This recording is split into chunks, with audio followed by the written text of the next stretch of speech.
तो दोस्तों आज हो गई है 3 फरवरी और जो बड़ी खबरें हैं, मुख्य समाचार हैं, एक एक करके चलेंगे। तमाम बेहद बड़ी अपडेट्स आप तक आगे इसी वीडियो के माध्यम से पहुंचाएंगे, इसलिए लगातार हमारे साथ आगे इसी वीडियो में बने रहिएगा। तो वहीं दोस्तों, खबरों की तरफ चलने से पहले आप लोगों से एक छोटा सा निवेदन है कि अगर आप लोग भी खुल करके देश भर में नफरत फैला रही गोदी मीडिया का बहिष्कार करते हैं तो अभी इस वीडियो को लाइक कीजिएगा, चैनल को फ्री में सब्सक्राइब करके बेल के आइकन को जरूर दबाइएगा दोस्तों, और कमेंट बॉक्स में कमेंट कीजिएगा जय हिंद जय भारत। दरअसल दोस्तों, पहली बड़ी खबर आप लोगों को बताते चले, राहुल गांधी का मोदी सरकार पर संसद में जोरदार हमला, कहा न्यायपालिका, चुनाव आयोग और पेगासस लोगों की आवाज दबाने का साधन है। कांग्रेस के नेता राहुल गांधी ने लोकसभा में राष्ट्रपति के अभिभाषण पर धन्यवाद प्रस्ताव पर अपनी बात रखते हुए कहा कि राष्ट्रपति का अभिभाषण सच से काफी दूर है। राहुल गांधी ने इसके साथ ही आगे कहा है कि ऐसा लगता है कि अब 2 भारत हो चुके हैं, एक भारत बहुत अमीर लोगों के लिए और दूसरा गरीब लोगों के लिए।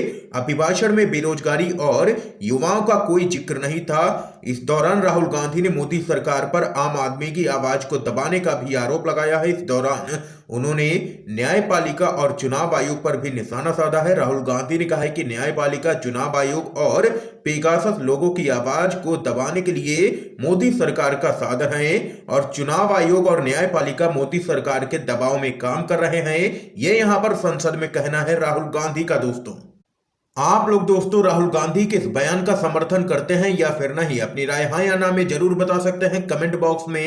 इस बीच अगली अपडेट आप लोगों को बताते चलें, विधानसभा चुनाव, अखिलेश यादव का समर्थन करने यूपी जाएंगी ममता बनर्जी, भाजपा को घेरा है। तृणमूल कांग्रेस प्रमुख और पश्चिम बंगाल की मुख्यमंत्री ममता बनर्जी ने सभी क्षेत्रीय दलों से 2024 के लोकसभा चुनाव में भाजपा को हराने के लिए एक साथ आने का आग्रह किया है। और वहीं आप लोगों को बताते चले, टीएमसी अध्यक्ष के रूप में निर्विरोध चुने जाने के बाद एक बैठक को संबोधित करते हुए ममता बनर्जी ने कहा है कि मैं यूपी का चुनाव नहीं लड़ रही हूं, लेकिन 8 फरवरी को मैं अखिलेश यादव के समर्थन के लिए यूपी जाऊंगी। हम कई राज्यों से चुनाव लड़ेंगे, गोवा से शुरुआत हो गई है। हमारे पास 2 साल है जिसमें हमें खुद को मजबूत करना है ताकि हम 2024 में 42 में से 42 सीटें लेकर के आए। और वहीं ममता बनर्जी ने कहा है कि हम चाहते हैं कि सभी क्षेत्रीय दल एक साथ आएं और 2024 में बीजेपी को मिलकर के हराएं। हम चाहते हैं कि सभी एक साथ आएं और बीजेपी के खिलाफ लड़ें और इसे हराएं। हमारा मकसद बीजेपी को हराना है। अगर हम पश्चिम बंगाल में सीपीआईएम को हरा सकते हैं तो हम राष्ट्रीय स्तर पर भाजपा को भी हरा सकते हैं, ये यहां पर कहना है ममता बनर्जी का। इसके साथ ही एक और बड़ी खबर बताते चलें, दिल्ली में जंतर मंतर पर एमएसपी गारंटी कानून को लेकर के किसानों का हल्ला बोल, हाथों में पैम्पलेट लेकर के सरकार से की है ये मांग। जी हां दोस्तों, कृषि कानून के स्थगित होने के बाद किसान एमएसपी गारंटी कानून की लगातार सरकार से मांग कर रहे हैं। इस बीच एमएसपी गारंटी कानून की मांग को लेकर के कई किसान दिल्ली के जंतर मंतर पर प्रदर्शन करने पहुंचे, जिन्हें पुलिस ने बस में बैठा करके सिंघू बॉर्डर पर छुड़वा दिया। जंतर मंतर पर किसान हाथों में पैम्पलेट लिए हुए थे जिन पर लिखा हुआ था कि किसानों की मजबूरी है, एमएसपी जरूरी है। इस प्रदर्शन में एक महिला किसान भी मौजूद थी और वहीं कुछ बुजुर्ग किसान भी शामिल थे इस प्रदर्शन में। इसके साथ ही एक और अपडेट आप लोगों को बताते चलें, पेगासस कांड के खिलाफ यूथ कांग्रेस ने देश भर में किया है जबरदस्त प्रदर्शन। दिल्ली में संसद मार्च की कोशिश पुलिस ने रोका।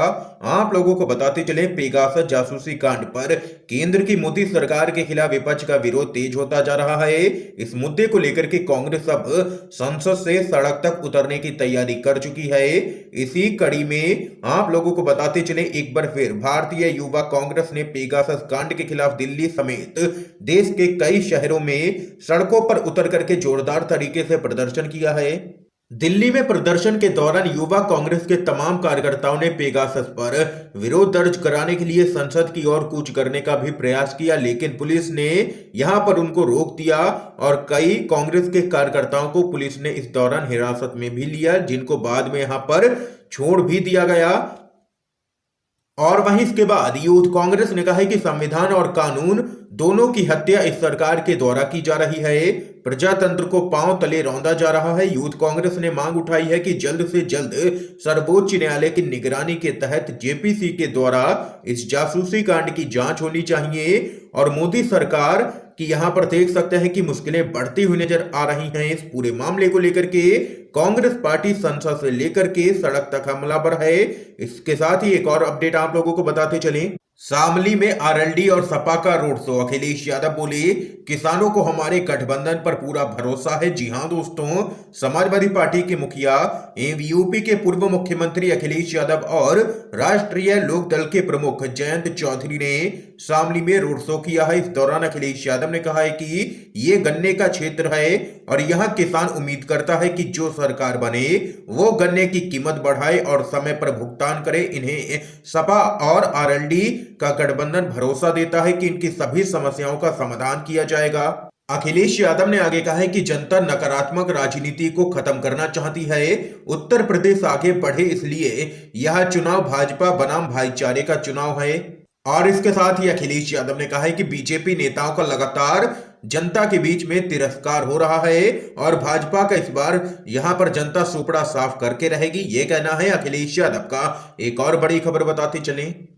यूपी चुनाव, भाजपा का लगातार विरोध जारी है। ब्राह्मण मिशन पर निकले बीजेपी के सांसद डॉक्टर महेश शर्मा को दुल्हेरा गांव से भगाया गया। जी हां दोस्तों, आप लोगों को बताते चलें, बुलंदशहर में बीजेपी के सांसद डॉक्टर महेश शर्मा का गांव में जबरदस्त विरोध हुआ है। उन्हें महेश शर्मा वापस जाओ और अखिलेश यादव जिंदाबाद के नारे का सामना करना पड़ा है। इसके बाद सांसद महेश शर्मा को वापस लौटना पड़ा है।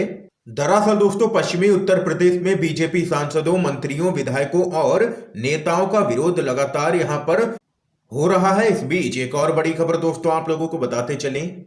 सपा के सांसद राम गोपाल यादव बोले, सत्ता में आए तो बीजेपी से जल्दी राम मंदिर का निर्माण करवाएंगे।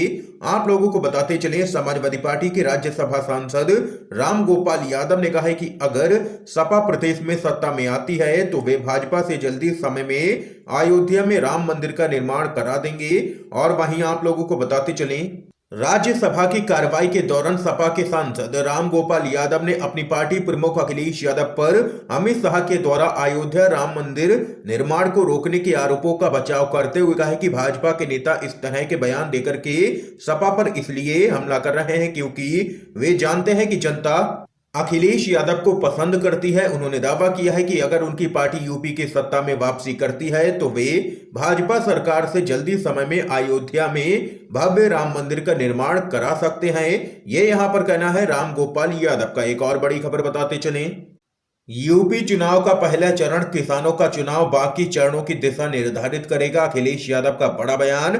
समाजवादी पार्टी के अध्यक्ष अखिलेश यादव ने शामली में आरएलडी के अध्यक्ष जयंत चौधरी के साथ एक संयुक्त संवाददाता सम्मेलन को संबोधित करते हुए कहा कि उत्तर प्रदेश में पहले चरण का चुनाव किसानों का चुनाव है जो बाकी चरणों के लिए गति निर्धारित करेगा। सपा के प्रमुख ने कहा कि यह स्वर्गीय चौधरी चरण सिंह थे जिन्होंने किसानों को जगाया था। यह चुनाव भाईचारा बनाम बीजेपी के बीच का चुनाव है जो एक नकारात्मक अभियान चला रही है। लोग नकारात्मकता नहीं चाहते हैं और अपने भाइयों के साथ शांति से रहना पसंद करते हैं। भाजपा लगातार लोगों को बांटने का काम करती है, ये यहां पर कहना है अखिलेश यादव का और बीजेपी को लिया है निशाने पर। इसके साथ ही एक और अपडेट आ रही है सामने। उत्तराखंड विधानसभा चुनाव, प्रियंका गांधी ने जारी किया है घोषणा पत्र। 4 लाख लोगों को रोजगार, सरकारी बसों में महिलाओं को मुफ्त यात्रा का बड़ा वादा। जी हां दोस्तों, उत्तराखंड में कांग्रेस की महासचिव प्रियंका गांधी ने कांग्रेस का घोषणा पत्र जारी कर दिया है। इस घोषणा पत्र को उत्तराखंडी स्वाभिमान प्रतिज्ञा पत्र का नाम दिया गया है। घोषणा पत्र में लिखा गया है कि गैस की कीमत 500 रुपए के पार नहीं होगी किसी भी कीमत पर और इसके साथ साथ 4 लाख रोजगार भी दिए जाएंगे सरकार आने पर।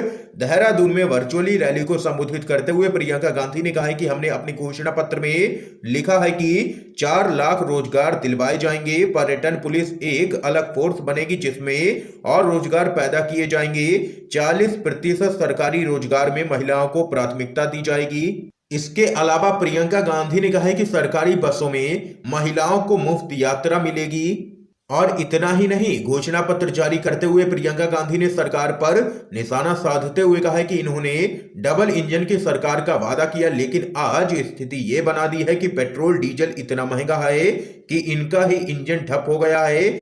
ये यहाँ पर प्रियंका गांधी ने सरकार को घेरा है और उत्तराखंड की जनता से कई बड़े वादे किए हैं। दोस्तों, इस समय की आज की सभी बड़ी खबरें थी, मुख्य समाचार थे जो हमने आप लोगों तक पहुंचाए हैं UNVDB के माध्यम से। अगर आप लोगों को ये वीडियो पसंद आया हो तो इस वीडियो को लाइक कीजिएगा, ज्यादा से ज्यादा इस वीडियो को शेयर कीजिएगा ताकि आप सभी के दोस्त भी इन मुख्य समाचारों को जान सकें। वीडियो देखने के लिए दोस्तों आप सभी का बहुत बहुत धन्यवाद।